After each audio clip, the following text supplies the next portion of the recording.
El otoño teñía de grises y ocres el cielo sobre La Moraleja, en Madrid. La lluvia fina y persistente golpeaba con suavidad los inmensos ventanales de la mansión de Ricardo Vargas. Un sonido casi imperceptible en el interior, donde un silencio monumental lo devoraba todo. La casa era un santuario del minimalismo más extremo. Un laberinto de paredes blancas, suelos de mármol pulido y muebles de diseño que parecían más esculturas intocables que objetos de uso cotidiano.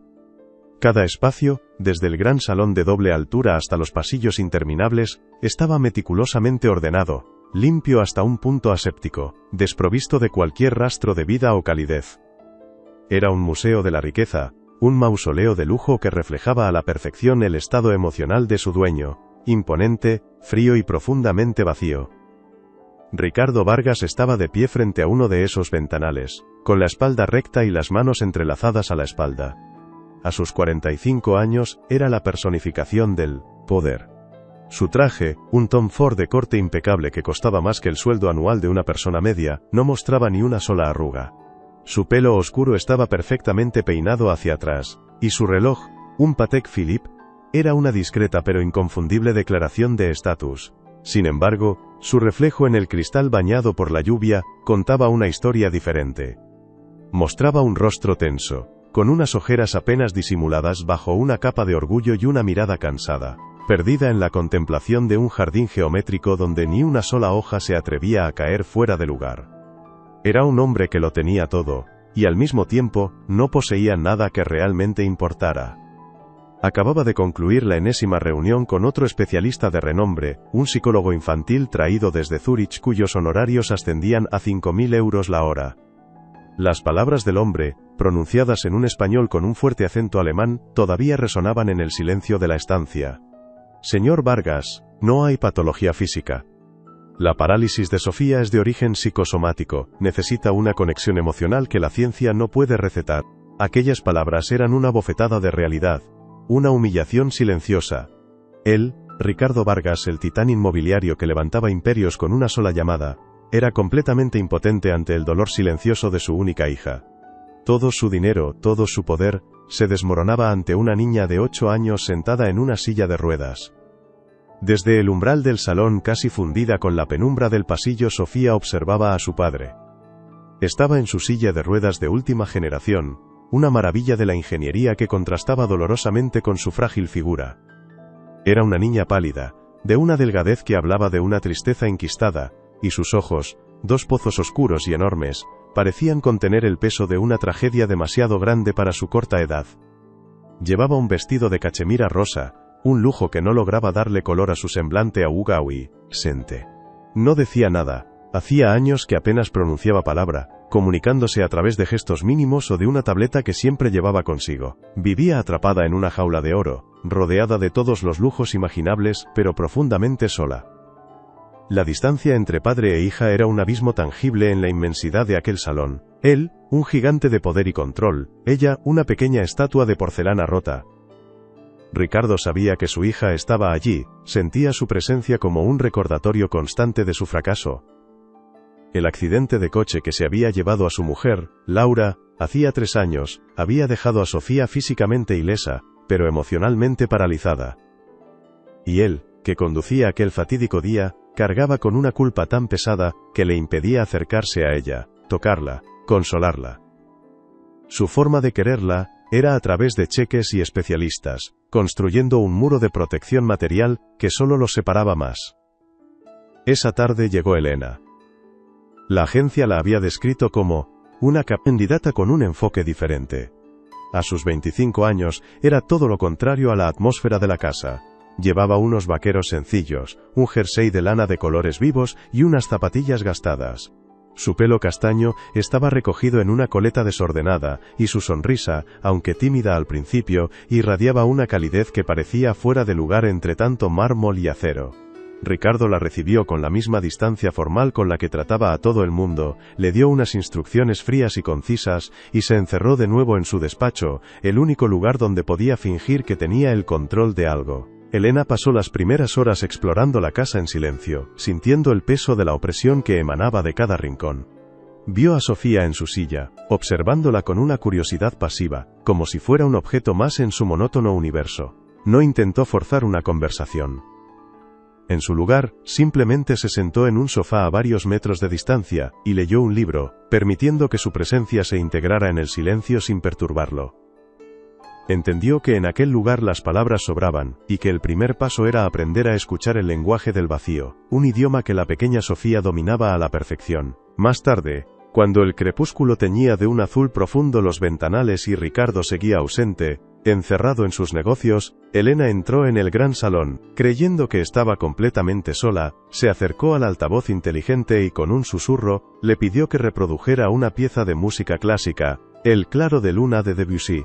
La melodía, melancólica y etérea, llenó el espacio, rompiendo por primera vez en mucho tiempo el silencio sepulcral de la mansión.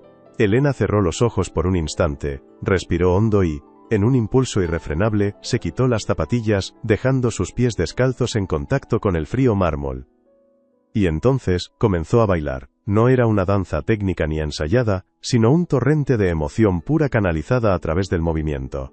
Sus brazos se alzaban buscando algo invisible, su cuerpo se doblaba y se estiraba, como si intentara liberarse de un peso inmenso. Cada giro, cada paso, era una expresión de anhelo, de un dolor contenido que encontraba por fin una vía de escape, pero también de una libertad sobrecogedora.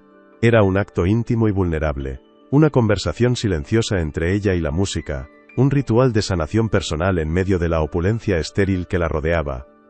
Oculta en la penumbra del pasillo junto al marco de la puerta, Sofía lo presenciaba todo. Se había acercado sigilosamente, atraída por la música. Su pequeña figura era casi invisible en la oscuridad, pero sus ojos estaban fijos en Elena, bien abiertos, reflejando las luces tenues del salón. Por primera vez en años, la tristeza profunda que siempre habitaba en su mirada había sido reemplazada por algo nuevo, una emoción que no sentía desde antes del accidente. Una fascinación absoluta. Estaba hipnotizada, viendo cómo aquella desconocida transformaba el dolor y la melancolía de la música en algo hermoso, en movimiento, en vida. Para Sofía, que vivía prisionera de su propio cuerpo y de un trauma que la había dejado inmóvil, ver a Elena bailar de aquella manera, fue una revelación. Era como si alguien le estuviera mostrando un lenguaje secreto, una forma de expresar todo aquello que ella no podía nombrar con palabras. En la danza de Elena, reconoció su propia soledad, su propio anhelo, pero también vio una posibilidad, una chispa de esperanza. Vio que el dolor no tenía por qué ser un ancla, que también podía convertirse en un impulso para volar, aunque solo fuera por unos minutos en un salón vacío.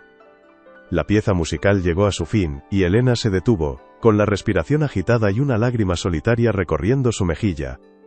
Se quedó inmóvil, con los ojos cerrados, saboreando esa catarsis momentánea, completamente ajena a la pequeña espectadora que la había observado desde las sombras. No sabía que su acto de liberación personal, tan íntimo y desprotegido, acababa de construir un puente invisible hacia el corazón amurallado de la niña. Un puente hecho de música, movimiento y una vulnerabilidad compartida que ninguna terapia había conseguido erigir.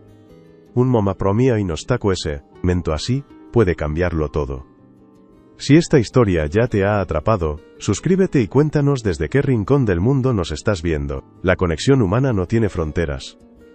Sofía, con el corazón latiéndole a un ritmo desconocido, maniobró su silla en silencio y se deslizó de vuelta a la oscuridad del pasillo, desapareciendo antes de que Elena pudiera abrir los ojos y descubrirla. Se fue a su habitación, un espacio enorme y lujosamente decorado con juguetes que nunca tocaba y libros que nunca leía. Pero esa noche, no miró por la ventana ni se perdió en sus pensamientos tristes. Se quedó quieta en medio de la estancia, y en la pantalla de su mente, reprodujo una y otra vez la imagen de Elena bailando. No era solo el recuerdo de un baile. Era una semilla que acababa de ser plantada en el terreno yermo de su alma. Por primera vez, Sofía no se sentía como una espectadora pasiva de su propia vida, sino como la guardiana de un secreto maravilloso. Aquella danza había sido un regalo inesperado, un mensaje en una botella que había llegado a su isla desierta. No entendía por qué, pero sentía una conexión profunda con aquella joven que, como ella, parecía llevar una pena escondida, pero que había encontrado una forma de convertirla en belleza. Esa noche, el silencio en la mansión Vargas era el mismo de siempre, pero algo fundamental había cambiado. En el corazón de una niña de 8 años, una pequeña llama de curiosidad y esperanza había comenzado a arder. amenazando con derretir el hielo que había aprisionado a su familia durante tanto tiempo. El gesto marcante no había sido una frase, ni una promesa, sino un baile secreto. Un acto de pura humanidad en un mundo de fría perfección. Y ese era solo el principio de un camino que los obligaría a todos, especialmente a Ricardo, a aprender a caminar de nuevo. Al día siguiente, la luz del otoño se filtraba con una timidez casi reverencial por los ventanales. El silencio en la mansión Vargas ya no era vacío, sino expectante. Elena se movía por la casa con una nueva sensibilidad, consciente de que su danza secreta había abierto una puerta que no sabía que existía. Encontró a Sofía en la biblioteca, un espacio colosal con estanterías que llegaban hasta el techo, llenas de volúmenes encuadernados en piel que nadie había tocado en años. La niña estaba en su silla, inmóvil como siempre, pero sus ojos seguían cada movimiento de Elena con una intensidad que era completamente nueva. Ya no era la mirada pasiva de un espectador aburrido, sino la de alguien que esperaba, que anhelaba algo. Elena se acercó con la delicadeza de quien se aproxima a un animal herido. No habló. Simplemente cogió un libro de cuentos infantiles de una de las baldas inferiores, y se sentó en una alfombra persa a una distancia prudencial. Comenzó a leer en voz baja, no tanto para Sofía como para llenar el espacio con algo cálido y humano. La historia era sobre una estrella que había perdido su brillo y viajaba por el universo para encontrarlo. Mientras leía, sentía la mirada de la niña fija en ella, un peso que era a la vez una pregunta y una súplica. Sabía que la lectura era solo un preludio, una forma de ganar tiempo y confianza. Pasó casi una hora en ese ritual silencioso. Elena terminó el cuento, cerró el libro y lo dejó a su lado. El silencio regresó, pero esta vez estaba cargado de significado. Sofía levantó lentamente una de sus frágiles manos, y señaló la tableta que descansaba en su regazo. Con una concentración que parecía requerirle un esfuerzo inmenso, tecleó 2 palabras en la pantalla. Luego, giró el dispositivo para que Elena pudiera verlo. En letras blancas sobre un fondo negro, una frase sencilla lo cambió todo. Otra vez. No se refería al cuento, ambas lo sabían. Se refería a la noche anterior, a la música, al movimiento, a la vida. A Elena y le llenaron los ojos de lágrimas, pero sonrió. Fue una sonrisa genuina, luminosa, que pareció iluminar un rincón de aquella sombría biblioteca. Asintió lentamente, sin apartar la vista de los ojos profundos de la niña. No necesitaba más explicaciones. Entendía perfectamente que Sofía le estaba pidiendo que compartiera de nuevo esa parte vulnerable de sí misma, la que había revelado en el salón. Le estaba pidiendo el único lenguaje que parecía capaz de atravesar el muro de su silencio. «Claro, Sofía», susurró Elena, su voz quebrada por la emoción. «Cuando tú quieras». Era una promesa, un pacto sellado en la quietud de una mansión solitaria. Esa tarde esperaron a que la casa quedara en calma, a que el eco de los pasos de Ricardo se perdiera en dirección a su despacho. Entonces Elena guió la silla de ruedas de Sofía hasta el gran salón. Cerró las pesadas puertas de madera creando su propio santuario privado. De nuevo, le pidió al altavoz que reprodujera el Claro de Luna de Debussy, y de nuevo, se quitó las zapatillas. Pero esta vez no era un acto de liberación personal y solitaria, era una ofrenda. Bailó para Sofía, mirándola directamente a los ojos, haciendo que cada movimiento fuera una palabra en una conversación que solo ellas podían entender.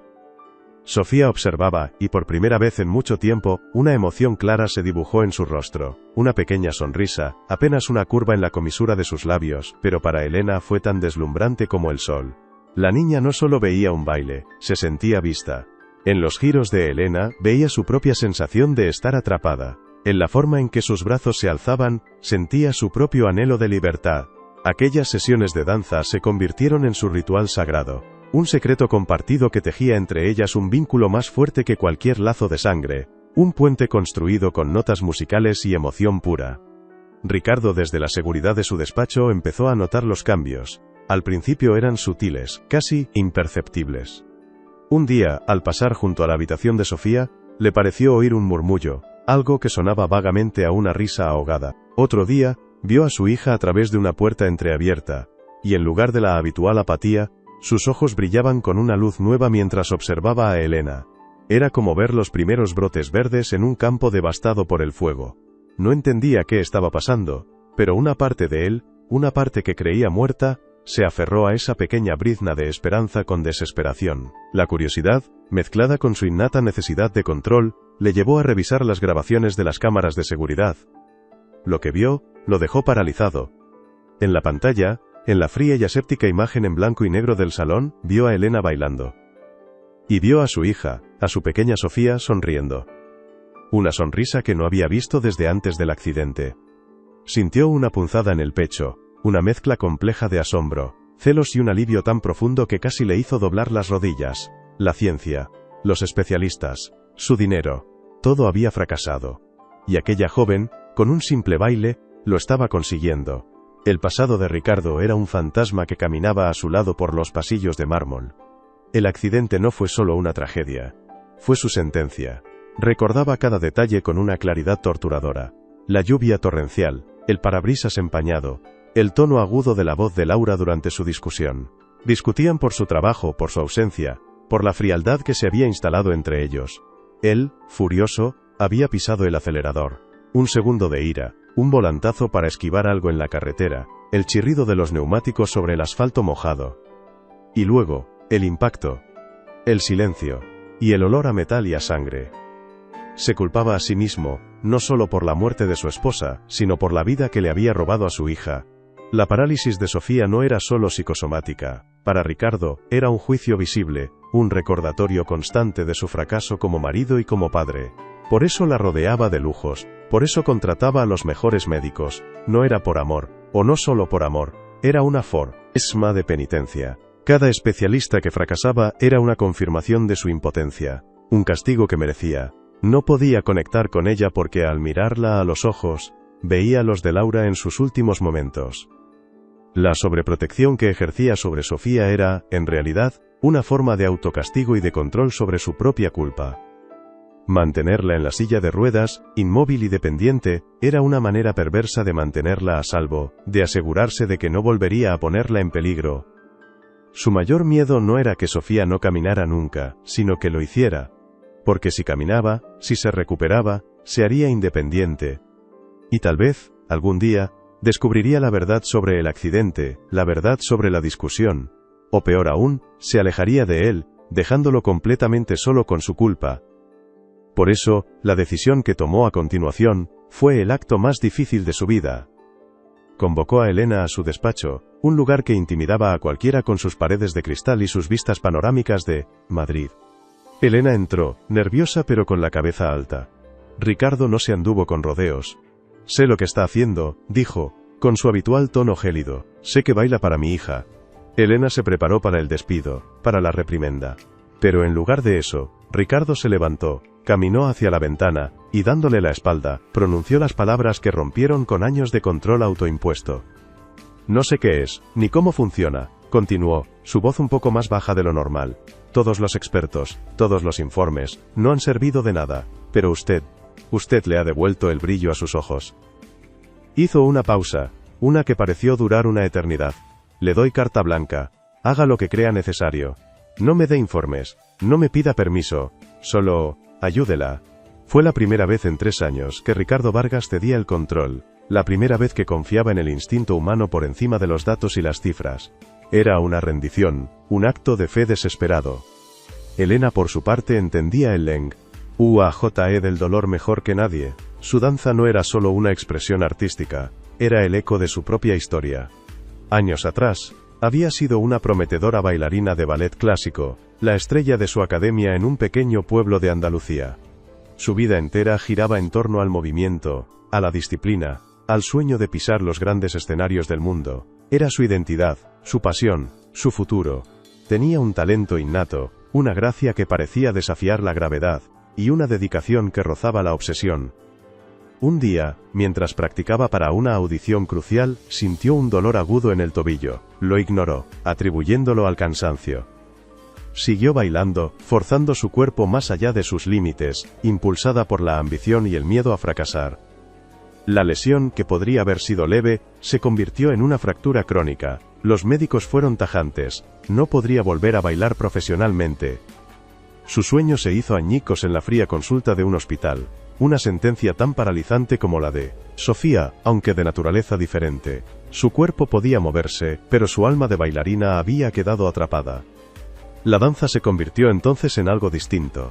Ya no era una profesión, sino una necesidad, una forma de dialogar con su propio fantasma, con la persona que pudo haber sido. Bailaba en secreto, en su pequeño apartamento, no para el público sino para sí misma. Era su terapia, su forma de procesar la pérdida, de liberar la frustración y la tristeza de un futuro robado. Por eso, cuando vio a Sofía reconoció de inmediato esa sensación de estar prisionera en su propia vida. Entendió que la parálisis de la niña no estaba en sus piernas, sino en su corazón, igual que la suya. Esa empatía profunda era la fuente de su poder. No veía a Sofía como un caso clínico, como una niña rota que necesitaba ser arreglada. La veía como a una igual, como a otra alma que necesitaba encontrar una forma de expresar lo inexpresable. Su baile no era un método o una terapia, era un acto de pura solidaridad. Le estaba mostrando a Sofía que el dolor no tenía por qué ser el final, que podía ser transformado en algo más, incluso en algo hermoso. Le estaba prestando su cuerpo para que el alma de la niña pudiera por un momento sentirse libre. Esta nueva dinámica, sin embargo, no tardó en encontrar resistencia. El obstáculo más formidable llegó en la forma de Beatriz, la abuela paterna de Sofía. Era una mujer de la alta sociedad madrileña, de pelo perfectamente cardado, joyas discretas pero carísimas, y una mirada que podía congelar el ambiente. Para Beatriz, la imagen y las apariencias lo eran todo. Consideraba la condición de Sofía una mancha en el impecable linaje de los Vargas, y la presencia de Elena, una muchachita, sin pedigrí ni títulos, era una afrenta personal. Beatriz solía presentarse en la mansión sin previo aviso, sus visitas eran más inspecciones que actos de afecto. En una de esas tardes, encontró a Elena y a Sofía en el jardín. Sofía por primera vez estaba fuera de su silla, sentada en el césped mientras Elena le hacía cosquillas en los pies, provocando una risa genuina y sonora. Para cualquier otro, la escena habría sido conmovedora. Para Beatriz, fue un escándalo. Se acercó con la rigidez de una estatua, su rostro una máscara de desaprobación. ¿Se puede saber qué está pasando aquí? Su voz era seda afilada. Ricardo, te pago una fortuna por especialistas, no para que esta intrusa haga supercherías en el jardín. La niña debería estar en su terapia de rehabilitación, no revolcándose por el suelo como una salvaje. Cada palabra era un dardo envenenado, diseñado para minar la confianza de Ricardo y reafirmar su propia autoridad como matriarca de la familia. Miraba a Elena con un desdén apenas disimulado, como si fuera un insecto que se había colado en su palacio. Ricardo, que había salido al jardín atraído por la risa de su hija, se encontró atrapado entre su madre y la nueva esperanza que representaba Elena. «Madre, por favor», comenzó, pero su voz carecía de la firmeza habitual. La presencia de Beatriz siempre lo devolvía a un estado de inseguridad infantil. Elena está ayudando. Sofía está mejorando. Pero sus palabras sonaban débiles incluso para él, enfrentado al escepticismo férreo de una mujer que solo creía en lo que se podía medir, pesar y pagar. ¿Mejorando?, bufó Beatriz con una risa corta y despectiva. Lo que necesita es disciplina y ciencia, no bailes esotéricos y juegos de niñas. Estás permitiendo que una desconocida juegue con la salud de tu hija. Si no pones orden en esta casa, Ricardo, lo haré yo. La amenaza quedó flotando en el aire, pesada y ominosa. Beatriz se dio la vuelta y se marchó, dejando tras de sí una estela de duda y conflicto que envenenó la atmósfera de progreso que tanto había costado construir. Ricardo se quedó inmóvil, mirando a Elena y a su hija, la vieja culpa luchando contra la nueva esperanza. A pesar de la presión de Beatriz, el vínculo entre Elena y Sofía continuó fortaleciéndose. Las sesiones de danza se volvieron más audaces. Ya no solo bailaba Elena, ahora, animaba a Sofía a participar desde su silla. Le enseñaba a mover los brazos, a seguir el ritmo con las manos, a expresar emociones con el rostro. Y Sofía respondía. Sus movimientos eran pequeños, vacilantes, pero estaban ahí. Un día, mientras sonaba una pieza alegre de Vivaldi, Sofía pronunció su primera palabra en 3 años. Fue un susurro, apenas audible, más. Elena se detuvo, con el corazón en un puño, y le pidió que lo repitiera. Más, dijo Sofía esta vez un poco más alto, con una sonrisa radiante. Ese pequeño milagro envalentonó a ambas. La esperanza en la casa se hizo palpable, una energía vibrante que parecía calentar las frías paredes de mármol. Elena empezó a creer que la recuperación total era posible. Un día, Mientras estaban en el salón, con la luz del sol inundando la estancia, sintió que era el momento. Puso una melodía suave y tomó las manos de Sofía. «Sofía», le dijo, mirándola con una confianza absoluta. «La música está en tus pies, solo tienes que escucharla. ¿Quieres intentarlo? Solo un paso, estoy aquí contigo».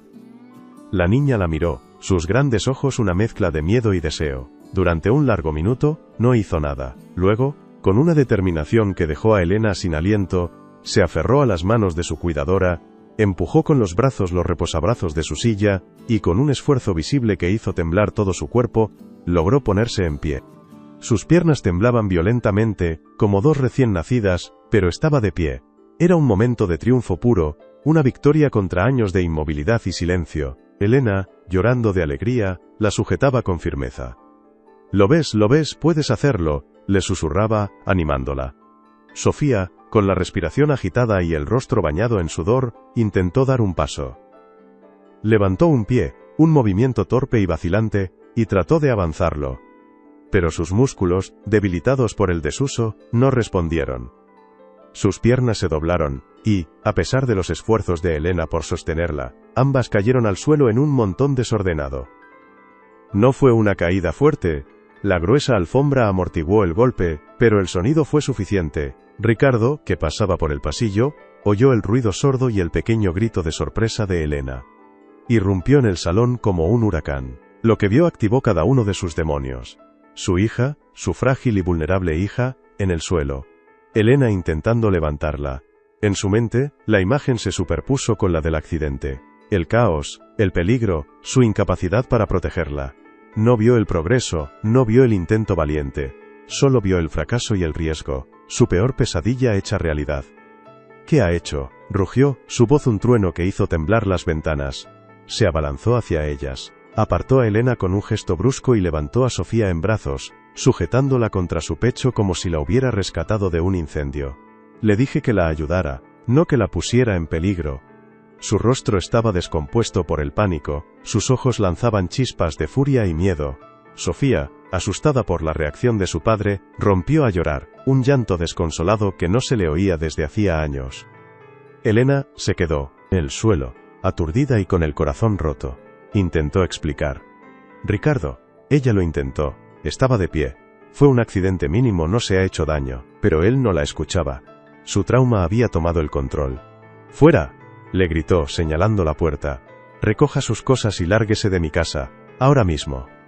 La esperanza que había florecido durante semanas fue arrancada de raíz en un instante de pánico ciego. Ricardo, temblando, abrazaba a su hija sollozante, reforzando su creencia de que la única forma de mantenerla a salvo era mantenerla quieta, prisionera de su amor y de su culpa. El progreso se había convertido en un crimen, y la puerta a la curación estaba a punto de cerrarse de golpe. Los días que siguieron a la caída fueron un regreso a la glaciación emocional que había definido la mansión durante años. Ricardo, consumido por la culpa y el miedo reavivados, se volvió aún más distante y controlador. Prohibió cualquier actividad que no estuviera estrictamente supervisada por los terapeutas convencionales, cuyo regreso había ordenado de inmediato. La casa volvió a llenarse de especialistas con rostros serios y maletines de cuero, que sometían a Sofía a ejercicios mecánicos y evaluaciones psicológicas que no hacían más que reforzar su sensación de ser un objeto de estudio, un problema a resolver. Sofía se replegó de nuevo en su caparazón de silencio. La luz que Elena había encendido en sus ojos se extinguió, reemplazada por una tristeza aún más profunda que antes, la tristeza de quien ha probado la libertad y se la han arrebatado. Se negaba a cooperar con los nuevos terapeutas, permaneciendo inmóvil y apática durante las sesiones. Su única comunicación era una mirada de reproche silencioso hacia su padre, una mirada que Ricardo no podía soportar, por lo que la evitaba, sumergiéndose en el trabajo como un fugitivo que huye de la escena de un crimen. Elena, mientras tanto, vivía en un limbo. Ricardo, a pesar de su arrebato de furia, no la había despedido formalmente. La había confinado a tareas domésticas menores, prohibiéndole acercarse a Sofía. Era una tortura para ella, ver a la niña a lo lejos apagada y sola, sin poder hacer nada. Sentía el peso de la desesperación de Sofía como si fuera propio. La conexión que habían construido, tan poderosa y real, estaba siendo asfixiada por el miedo de un hombre que amaba a su hija de una manera tan rota que la estaba destruyendo. La influencia de la abuela Beatriz, creció exponencialmente en este clima de retroceso. Aprovechó la vulnerabilidad de Ricardo para reafirmar su control, presentándose a diario en la mansión para supervisar la situación. Sus conversaciones con su hijo eran una letanía constante de «Te lo dije. Esa chica era un peligro, Ricardo. Te lo advertí», decía con una satisfacción mal disimulada. «La familia es lo primero. Debemos proteger el buen nombre de los Vargas y asegurarnos de que Sofía reciba el tratamiento adecuado, no estos experimentos de feria». Beatriz se encargó personalmente de entrevistar a nuevas candidatas para el puesto de cuidadora, todas ellas mujeres mayores, con uniformes impecables y referencias de las familias más prestigiosas de Madrid. Eran la antítesis de Elena, profesionales, distantes, eficientes y completamente desprovistas de la calidez y la empatía que habían logrado lo imposible. Para Ricardo, aceptar a una de estas mujeres sería el último clavo en el ataúd de la esperanza. La admisión final de que su momento de fe había sido un error catastrófico. Elena sabía que su tiempo en la casa se agotaba.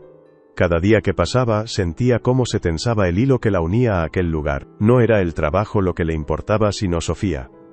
La idea de abandonarla a su suerte, de dejarla en manos de un padre aterrorizado y una abuela controladora, le resultaba insoportable. Decidió que no podía irse sin intentarlo una última vez, sin luchar por la niña que le había recordado el poder sanador de su propia herida. Tenía que hablar con Ricardo, hacerle ver más allá de su miedo. Esperó a que fuera de noche, cuando la casa estaba en calma, y las defensas de Ricardo, agotadas por un largo día de evasión, pudieran estar más bajas. Lo encontró en su despacho, la única luz en la habitación proveniente de la pantalla de su ordenador, que proyectaba un brillo azulado sobre su rostro cansado. Elena llamó a la puerta suavemente y entró sin esperar respuesta. Ricardo levantó la vista, sorprendido y molesto por la intrusión. «Creí haberle dado instrucciones muy claras», dijo, su voz cortante. «No me voy a ir sin hablar con usted», respondió Elena, su voz temblorosa pero firme. «No por mí, sino por Sofía». Se acercó a su escritorio, ignorando la barrera de poder que representaba. Lo que vio el otro día no fue un fracaso, fue una victoria. Su hija se puso de pie, Ricardo. Se puso de pie por primera vez en 3 años. No lo entiende. El miedo no la está protegiendo, la está encarcelando. El mismo miedo que lo encarcela a usted. Las palabras de Elena golpearon a Ricardo con la fuerza de una verdad innegable. Por un instante, la máscara de poder se resquebrajó, revelando al hombre roto que había debajo. Vio en los ojos de Elena una fuerza y una convicción que él había perdido hacía mucho tiempo. Pero justo en ese momento, la voz de su madre resonó en su mente, recordándole el peligro, la culpa, la responsabilidad. El miedo, un viejo y leal compañero, volvió a tomar el control. «Usted no sabe nada de mi miedo», siseó Ricardo, levantándose. «Usted no estuvo allí. No vio lo que yo vi». Su dolor era tan palpable que llenaba la habitación, una energía oscura y pesada. «Mañana por la mañana, la quiero fuera de esta casa. La decisión está tomada. He contratado a alguien. Una profesional». Era su última defensa. Un muro construido con la lógica fría del dinero y el estatus para protegerse de la insoportable vulnerabilidad que Elena le obligaba a sentir. Mientras tanto, en el pasillo, oculta en la penumbra, Sofía había escuchado toda la conversación, había seguido a Elena, movida por un instinto que no comprendía. Al oír las palabras de su padre, «mañana por la mañana, la quiero fuera de esta casa», un terror helado se apoderó de ella. La idea de perder a Elena, la única persona que había visto su alma, que le había enseñado a reír y a soñar de nuevo, era más aterradora que cualquier caída, más paralizante que cualquier trauma. Era la perspectiva de una soledad definitiva. Ese miedo, un miedo puro y primordial a la pérdida, se convirtió en una fuerza motriz. Superó al miedo que la había mantenido prisionera en su silla durante 3 años. En la oscuridad del pasillo, Sofía miró sus propias piernas como si las viera por primera vez. Ya no eran las traidoras que la habían abandonado, sino la única herramienta que tenía para evitar que su mundo se derrumbara por completo. La tensión en la casa había alcanzado un punto de no retorno.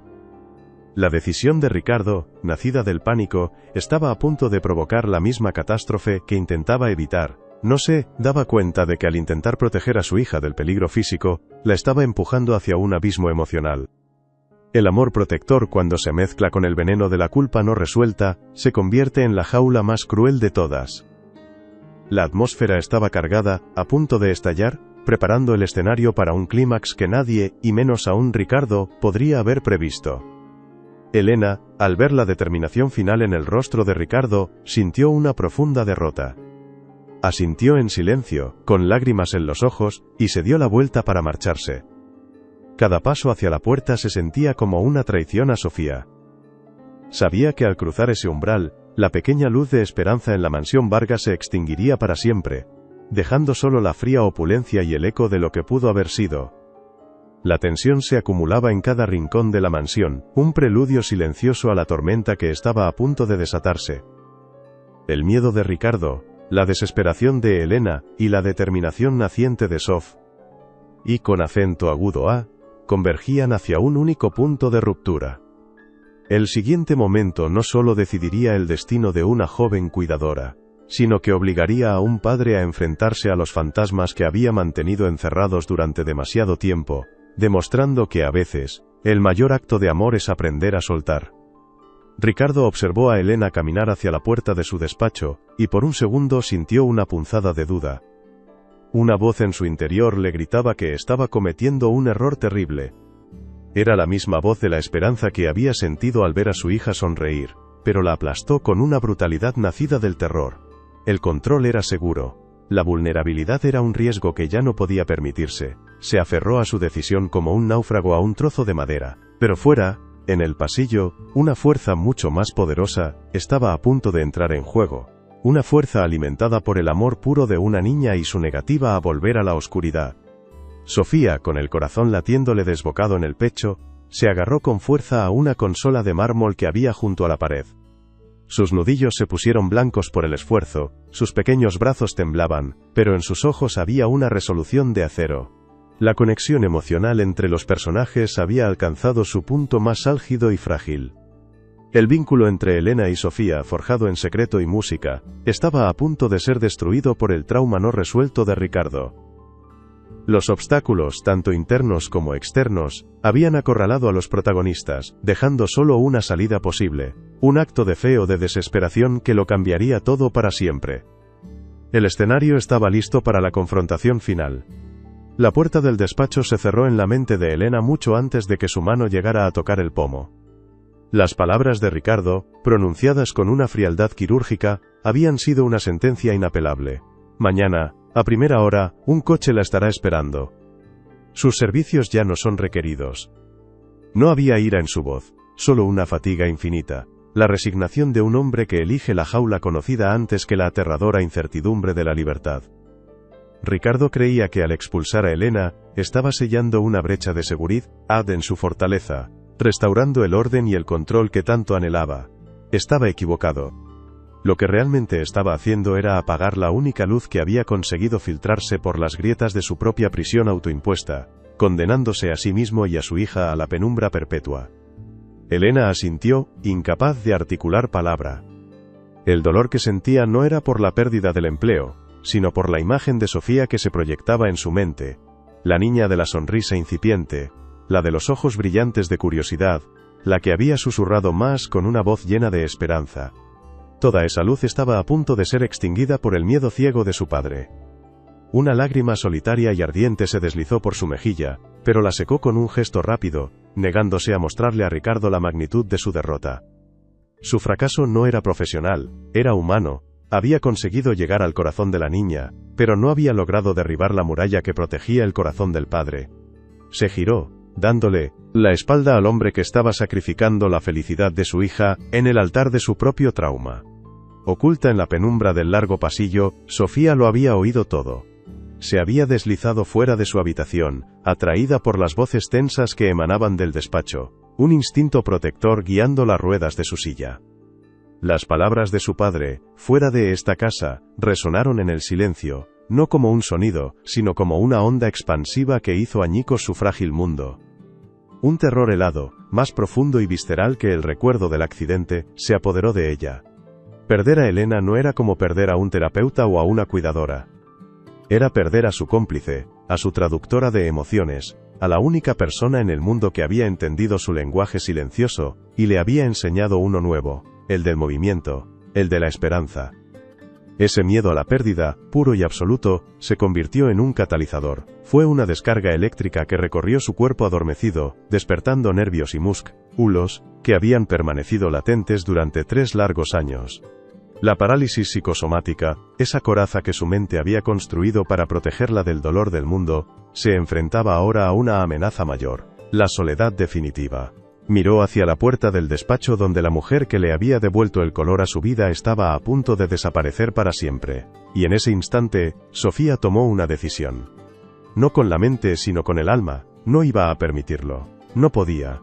El amor que sentía por Elena era, en ese momento, la fuerza más poderosa del universo.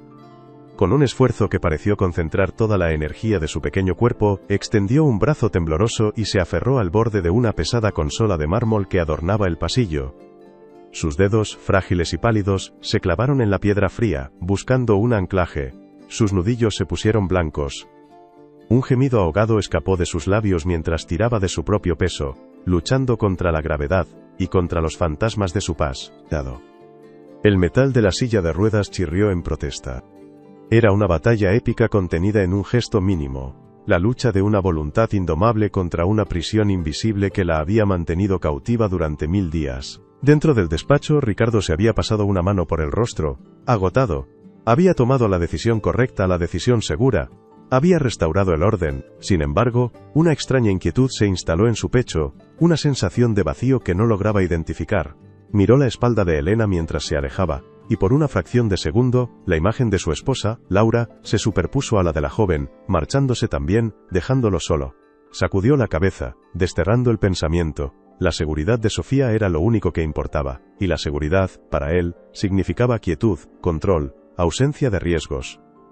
Ausencia de vida. En el pasillo, el milagro estaba ocurriendo en un silencio casi absoluto, marcado solo por la respiración agitada de la niña. Con un último tirón, un grito mudo en su garganta, Sofía logró lo impensable.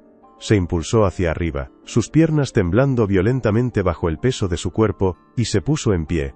La silla de ruedas quedó a su lado, vacía, como la crisálida abandonada de una mariposa que acaba de nacer. Se apoyó contra la pared, con el corazón latiéndole como un tambor de guerra, sintiendo el mármol frío contra su espalda. El mundo se veía distinto desde esa nueva perspectiva, más alto, más grande, más aterrador, y sin embargo, lleno de posibilidades. Las piernas de Sofía eran como 2 extrañas, 2 entidades desconocidas que apenas obedecían las órdenes de su cerebro. Temblaban de una forma tan violenta que amenazaban con ceder en cualquier momento. Pero la imagen de la puerta del despacho, el umbral que separaba su futuro de su pasado, era un faro que la mantenía erguida. Respiró hondo, llenando sus pulmones con el aire rancio de la mansión, un aire que de repente se sentía cargado de electricidad. Levantó una mano temblorosa de la pared, rompiendo el único punto de apoyo seguro, y la extendió hacia el vacío, buscando un equilibrio que no había necesitado en años. Elena, con la mano ya en el pomo de la puerta, se detuvo. Había oído algo, un sonido casi imperceptible, un jadeo, un roce contra la pared. Se giró lentamente, con el corazón en un puño. Su primera reacción fue pensar que Sofía se había caído, que necesitaba ayuda. Pero lo que vio la dejó sin aliento, con los ojos abiertos de par en par, incrédula. No vio a una niña en el suelo. Vio a un ángel vacilante, a una guerrera diminuta que estaba desafiando todas las leyes de su propia y trágica historia. Con una determinación forjada en el fuego de la desesperación, Sofía levantó un pie del suelo. Fue un movimiento agónico, lento, como si estuviera despegando su piel del mármol. El dolor recorrió su pierna, un dolor agudo, el dolor del desuso, pero lo ignoró. Lo avanzó unos centímetros, una distancia irrisoria para cualquiera, pero para ella era cruzar un océano. El pie aterrizó en el suelo con un golpe sordo, torpe pero firme. Había dado un paso. El primero de su nueva vida. Las lágrimas comenzaron a brotar de sus ojos. Lágrimas de esfuerzo, de dolor, de triunfo. Ricardo, alertado por el silencio repentino y el rostro estupefacto de Elena, se giró hacia la puerta. Su expresión pasó de la irritación a la confusión, y finalmente, al shock más absoluto. Su cerebro se negó a procesar la imagen que tenía delante. Era imposible. Era una alucinación producto del estrés y la falta de sueño. Su hija, su pequeña y frágil Sofía, la que los mejores especialistas del mundo no habían podido ayudar, estaba de pie en el pasillo, avanzando hacia él paso a paso, como en una pesadilla, o en el más increíble de los sueños. Un segundo paso, y luego un tercero, cada uno era una odisea. Se apoyaba en la pared con una mano, usando la yema de sus dedos para mantener el equilibrio, mientras sus piernas, como dos columnas de gelatina, luchaban por sostenerla. El pasillo, que siempre había parecido interminable desde la altura de su silla, ahora era un camino de baldosas que debía conquistar. Su objetivo era el marco de la puerta del despacho, el refugio final, el podio de su victoria. Mantuvo la mirada fija en su padre, y en sus ojos no había reproche, solo una súplica desesperada. Finalmente, llegó. Se aferró al marco de la puerta con ambas manos, su cuerpo temblando de agotamiento. Estaba allí, erguida, jadeante, con el rostro bañado en sudor y lágrimas, pero de pie. Una conquistadora en el umbral del territorio enemigo. Miró a su padre, que la observaba con la boca entreabierta, como si hubiera visto un fantasma. El silencio en la habitación era tan denso que se podía cortar, un lienzo en blanco sobre el que Sofía estaba a punto de pintar la obra maestra de su vida. El tiempo parecía detenerse. Padre e hija se miraron a través de un abismo de 3 años de silencio y dolor. Los ojos de Ricardo por primera vez no veían a una víctima, a un recordatorio de su fracaso. Veían a una heroína, veían una fuerza que él nunca había poseído. Vio el amor, puro e incondicional, manifestado en un acto de valentía que desafiaba toda lógica y toda ciencia. La armadura de control, de riqueza y de poder que había construido a su alrededor se desintegró, convertida en polvo, y entonces, ella habló. Su voz, rota y áspera por el desuso, emergió como un susurro fantasmal, un eco de un tiempo olvidado. Pero, para Ricardo, sonó como un trueno que sacudió los cimientos de su alma. Con los labios temblorosos, Sofía pronunció las 2 palabras que lo cambiarían todo. 2 palabras que no eran una acusación, sino una petición de amor. Papá, no. No te vayas. No la eches. No nos dejes solas otra vez. No elijas el miedo. Esas 2 palabras, cargadas con el peso de 1000 días de silencio, fueron la llave que abrió las compuertas de la presa emocional de Ricardo. El muro de contención se rompió. La culpa, el dolor y el miedo que había mantenido a raya con tanto esfuerzo lo inundaron. Pero esta vez, no para ahogarlo, sino para limpiarlo. No corrió hacia ella para levantarla, para protegerla. Hizo algo mucho más profundo. Se derrumbó. Cayó de rodillas ante su hija. El gran Ricardo Vargas, el titán inmobiliario, el hombre que nunca mostraba debilidad, estaba de rodillas en el suelo de mármol de su despacho, con la cabeza gacha. No era una postura de derrota, sino de rendición, una rendición a una fuerza mayor que su propio ego, el poder redentor del amor de su hija. Acercó sus manos a las piernas temblorosas de Sofía, sin atreverse a tocarlas, como si estuviera ante un milagro sagrado. La abrazó por las piernas apoyando su frente en sus rodillas, y comenzó a llorar. No eran lágrimas silenciosas y controladas. Eran sollozos desgarradores, profundos, que venían de lo más hondo de su ser, sacudiendo todo su cuerpo. Lloraba por su esposa perdida, lloraba por su hija a la que había abandonado emocionalmente, y lloraba por sí mismo, por el hombre cobarde en el que se había convertido.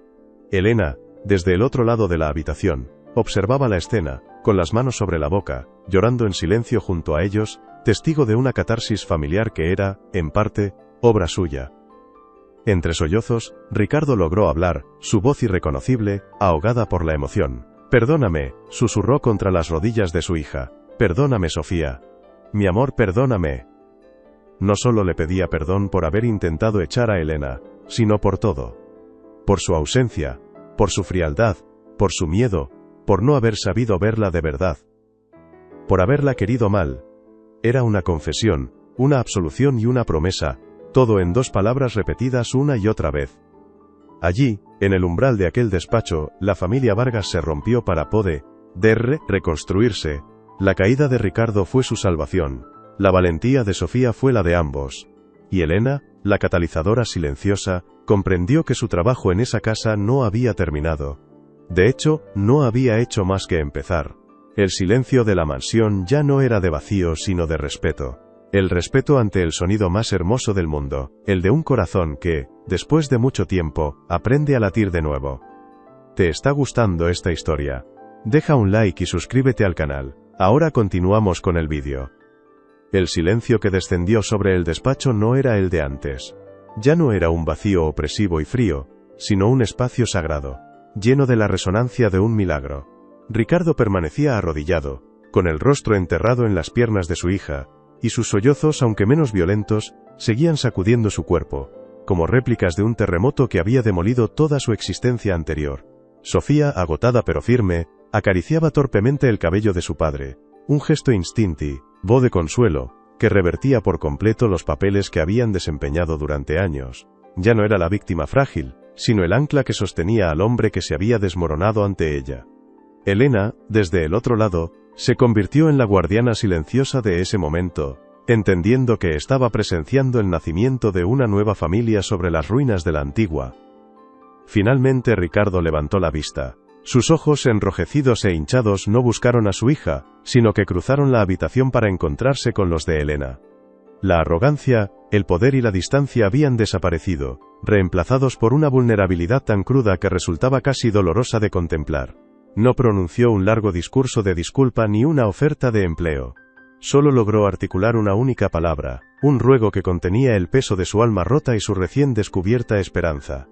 «Quédate», susurró, y su voz, habitualmente un instrumento de mando, era ahora la de un hombre que suplicaba por su vida, que entendía que sin la presencia de aquella mujer, la luz que acababa de entrar en su mundo se extinguiría tan rápido como había aparecido, dejándolos de nuevo en la más absoluta de las oscuridades. Elena no respondió con palabras. Su respuesta fue una acción que selló el nuevo pacto familiar. Caminó lentamente a través de la habitación, sus pasos resonando suavemente en el mármol, y se arrodilló junto a ellos, cerrando el círculo. Colocó una mano sobre el hombro de Ricardo y la otra sobre el de Sofía, uniéndolos físicamente en un gesto de inclusión y pertenencia. Su mirada, llena de una compasión infinita, los envolvió a ambos. No había juicio en sus ojos, solo una profunda comprensión del dolor y la belleza que coexistían en aquel instante. No era una empleada consolando a su jefe, ni una cuidadora atendiendo a una niña. Era un ser humano conectando con otros dos, reconociendo su propia historia de pérdida y superación en la catarsis que estaba presenciando. La transformación de la mansión Vargas no fue instantánea, sino un proceso gradual y orgánico que comenzó a la mañana siguiente. El sol, que parecía haber estado ausente durante años, se filtró por los ventanales, no para revelar la frialdad del mármol, sino para iluminar una escena sin precedentes. Ricardo había cancelado toda su agenda, no hubo llamadas a la bolsa, ni reuniones con arquitectos. En su lugar, estaba en el jardín, descalzo sobre el césped húmedo, sosteniendo con una torpeza conmovedora, las manos de Sofía mientras ella practicaba, con una sonrisa de esfuerzo, sus primeros pasos bajo el cielo abierto. Elena los observaba desde el porche, con una taza de café entre las manos, sintiendo cómo el aire de la casa, antes estancado y pesado, comenzaba a moverse, a respirar de nuevo. Fue durante esa misma semana cuando Ricardo tomó la decisión más simbólica de todas. Una tarde, mientras recorría el inmenso salón, sus ojos ya no veían obras de arte de millones de euros ni muebles de diseño, sino los barrotes de una jaula dorada. Se detuvo y miró a Elena, que ayudaba a Sofía a dibujar sentada en una alfombra. «Voy a venderlo todo», anunció, su voz tranquila pero firme. «Esto nunca fue un hogar, ha sido un monumento a mi ego y a mi culpa. Necesitamos un lugar donde las paredes oigan risas, no ecos». La decisión no fue una transacción inmobiliaria sino un exorcismo, el acto definitivo de dejar atrás el pasado para poder construir un futuro. Se mudaron 3 meses después. No a otra fortaleza en La Moraleja, sino a una casa acogedora y luminosa en Mirasierra, con un jardín que no parecía un diseño geométrico, sino un espacio salvaje y lleno de vida. Las paredes blancas fueron reemplazadas por tonos cálidos, el mármol por madera que crujía bajo sus pies, y los sofás intocables por otros cómodos, llenos de cojines y mantas. El cambio de escenario fue una manifestación física de su cambio interno. La primera noche, en lugar de cenar en un comedor formal, pidieron pizza, y comieron sentados en el suelo del salón, entre cajas de mudanza a medio abrir, riendo por primera vez como una verdadera familia. Elena ya no era la niñera. Era simplemente Elena, una parte indispensable de su nueva vida. Ricardo descubrió que su inmensa fortuna, que antes utilizaba para construir barreras, podía servir para construir puentes. Inspirado por el poder transformador que había presenciado, una idea comenzó a tomar forma en su mente. No quería simplemente donar dinero a causas ajenas. Quería crear algo que tuviera el alma de su propia historia. Una noche, mientras Sofía y Elena bailaban torpemente en el nuevo salón al son de una melodía alegre, se lo propuso. Quiero crear una fundación, dijo, que ayude a niños que han pasado por traumas. Pero no con terapias frías. Con arte, con música, con danza. Con lo que tú hiciste por nosotros. El nombre de la fundación surgió de la persona que había inspirado todo el cambio. ¿Cómo la llamaremos?, preguntó Ricardo. Sofía, Q. Ue ahora hablaba con una fluidez creciente, lo pensó un momento, mirando a Elena, que giraba con una sonrisa. Alma en movimiento, dijo con una seguridad que asombró a su padre. El nombre era perfecto, una encapsulación poética de su propio viaje desde la parálisis hasta la libertad, y de la creencia de que el alma, cuando se le da la oportunidad de expresarse, puede sanar cualquier herida. La fundación no sería solo un proyecto de Ricardo, sería el legado de las dos mujeres que le habían salvado la vida. La inauguración de la Fundación Alma en Movimiento no fue un evento ostentoso para la prensa, sino una reunión íntima en el jardín de su nueva casa. Asistieron terapeutas artísticos, familias y algunos viejos socios de Ricardo, que lo miraban con una mezcla de confusión y asombro. Ricardo subió a un pequeño estrado, no con la rigidez de un magnate, sino con la humildad de un superviviente. Durante años creí que mi valor residía en lo que podía construir, dijo, su voz firme pero cargada de emoción. Hoy sé que la verdadera riqueza consiste en saber reconstruirse. Esta fundación no nace del dinero, sino de la más profunda gratitud hacia una joven que me enseñó que un simple baile puede ser más poderoso que cualquier imperio. La misión de la fundación se centró en llevar esperanza a lugares donde la ciencia a menudo se quedaba corta. Financiaban talleres de danza en orfanatos, clases de música en hospitales infantiles, y programas de pintura para niños que habían perdido el habla a causa de un trauma. Ricardo se implicó personalmente, no como un ejecutivo distante, sino como un voluntario más. A menudo se le podía ver sentado en el suelo, intentando torpemente seguir una coreografía, o pintando con los dedos junto a niños que, como su hija, estaban redescubriendo el color en un mundo que se había vuelto gris. Su propósito ya no era amasar, sino compartir. Un año después, la transformación de la familia Vargas era un hecho consumado. La casa de Mirasierra vibraba con una energía que la mansión de La Moraleja nunca conoció. Sofía, ahora con 9 años, no solo caminaba, sino que corría por el jardín. Su risa era la banda sonora constante de sus días. Su palidez había sido reemplazada por el rubor saludable del juego y la felicidad. Había vuelto a ser una niña en todos los sentidos, su trauma no borrado, pero sí integrado y superado, convertido en una fuente de empatía y fortaleza que la hacía única. Ricardo por su parte era irreconocible. Había abandonado los trajes caros en favor de ropa cómoda, y las líneas de tensión en su rostro habían sido suavizadas por sonrisas frecuentes. Había aprendido el lenguaje del juego, de los abrazos, de la escucha paciente. Descubrió que ser padre no consistía en proveer, sino en estar presente.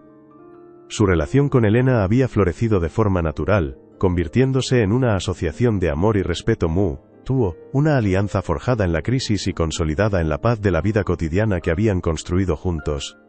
El dinero ya no era el centro de su universo.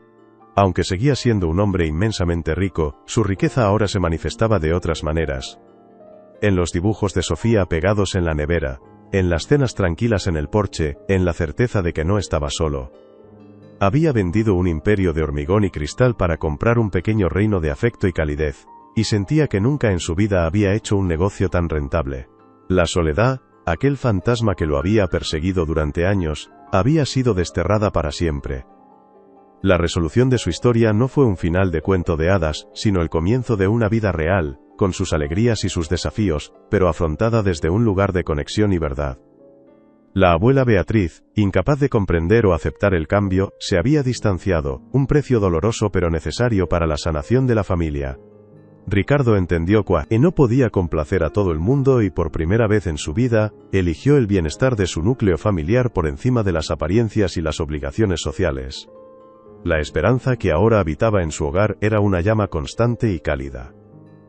Era la esperanza nacida de la certeza de que incluso las heridas más profundas pueden sanar, de que la oscuridad más densa puede ser vencida por un simple acto de bondad, y de que las personas pueden cambiar.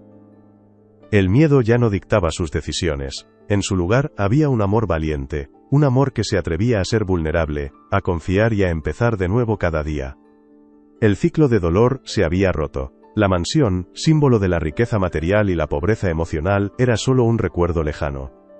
En su lugar, habían construido un hogar, un refugio edificado no sobre cimientos de cemento, sino sobre la base indestructible de un perdón ganado a pulso, una segunda oportunidad, y una danza secreta en un salón vacío, que había logrado devolverle el alma a Aú, la familia que la había perdido. Y ese era el único patrimonio que realmente importaba.